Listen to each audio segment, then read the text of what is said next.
Olá, queridos alunos.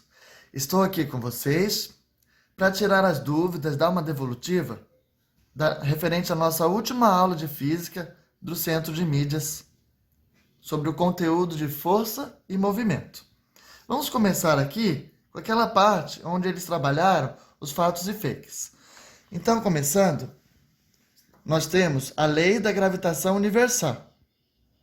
Ela não foi desenvolvida, como já foi falado, pelo cientista Galileu Galilei, apesar dele ter sido um cientista muito famoso, mais para frente, astrofísico, e estudou muitas teorias relacionadas a isso.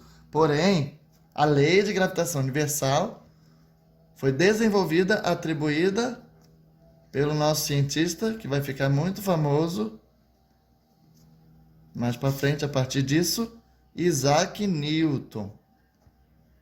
O Newton será muito estudado na física em outros conteúdos, que eu posso já falar agora, mas logo na sequência. Nós vamos estudar as leis de Newton.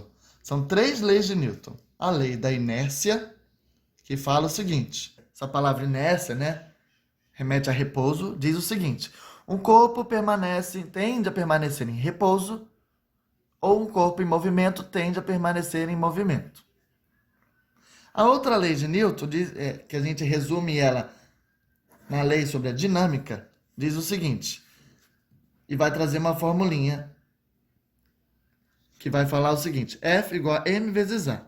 F é a força resultante sobre o corpo. O m é a massa do corpo ou do objeto que nós estamos estudando. E o A é a aceleração. Então, nós vamos ter força, massa e aceleração. Por enquanto, não vamos calcular, tá? Estamos só estudando na teoria. E a terceira lei de Newton, uma das mais famosas, mais conhecidas, ação e reação. Para toda ação, sempre vai ter uma reação, de mesma intensidade, de mesma direção, porém sentido oposto. Na sequência, nós temos 2 fatos verdadeiros. Assim como os planetas giram em torno do Sol, o Sol gira em torno do centro da Via Láctea, que é a nossa galáxia. Essa teoria é conhecida como heliocentrismo, onde o Sol é o centro do universo. Essa palavra hélio, porque o elemento químico hélio é um elemento que está na composição da atmosfera solar. Apenas como curiosidade. E por último, uma citação que não foi verdadeira, temos como fake, sobre o período histórico chamado de Idade Média, sendo considerado como auge das ciências exatas e espaciais. Não foi bem assim, não foi bem nessa época. Apesar de nós termos tido muitos filósofos e cientistas na Idade Média que iniciaram os estudos da astronomia, eles ainda, nessa época, ainda não conseguiam comprovar suas teorias. Suas teorias foram sendo comprovadas ao longo da ciência nos anos subsequentes. Vamos agora ver um pouquinho sobre movimento e repouso. Existe um conceito teórico de movimento e repouso que nós precisamos analisar o referencial. Para falar se um corpo ou um objeto está em movimento ou em repouso, nós precisamos citar, nós precisamos analisar, nós precisamos identificar o referencial. Então, por exemplo, o corredor. Nós podemos pensar nele, no movimento dele, a partir da pista de corrida ou a partir de alguém lá na plateia, por exemplo.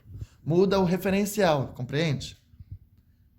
Analisando a pista de corrida, nós dizemos que ela está no plano perpendicular ao movimento do corredor. E isso já pensando em ângulo, então, por exemplo, aqui no perpendicular seria um ângulo de 90 graus, correto? Aqui do lado, onde nós temos o barquinho com o pescador, mostra o eixo de coordenadas com todas as direções.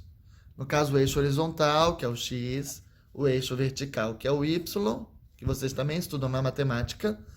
E aqui nós vamos ter também o eixo Z, trazendo para nós o plano tridimensional.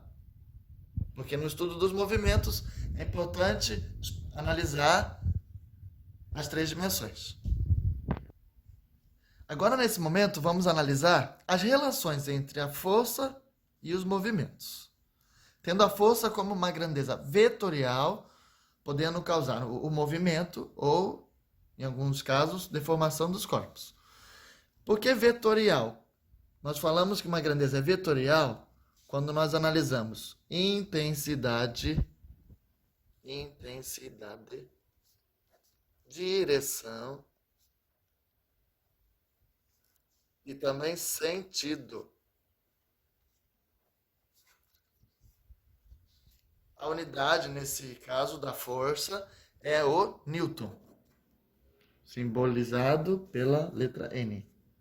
E aí nós vamos ter um conceito novo para vocês, que é o conceito de trabalho. Tem uma formulinha que está bem pequenininha, onde traz o trabalho com a letra W. O trabalho é o seguinte: trabalho na teoria é a aplicação de energia a um corpo, a um sistema, através da aplicação de uma força. Como exemplo aqui. Vocês estão vendo a aplicação de uma força? Esse trabalho vai depender de força e deslocamento. Porque vai, né, ocasionar um deslocamento aqui do objeto. A força, no caso, é a força-peso. Então, por isso que tem aqui mg. O peso, a força-peso, ela é trazida como massa vezes g, que é a aceleração da gravidade. Não vamos calcular nesse momento, tá? Apenas entendendo, compreendendo a fórmula em sua teoria. E aqui também vai ter um simbolinho, uma letra grega, que significa o ângulo. O ângulo de aplicação da força.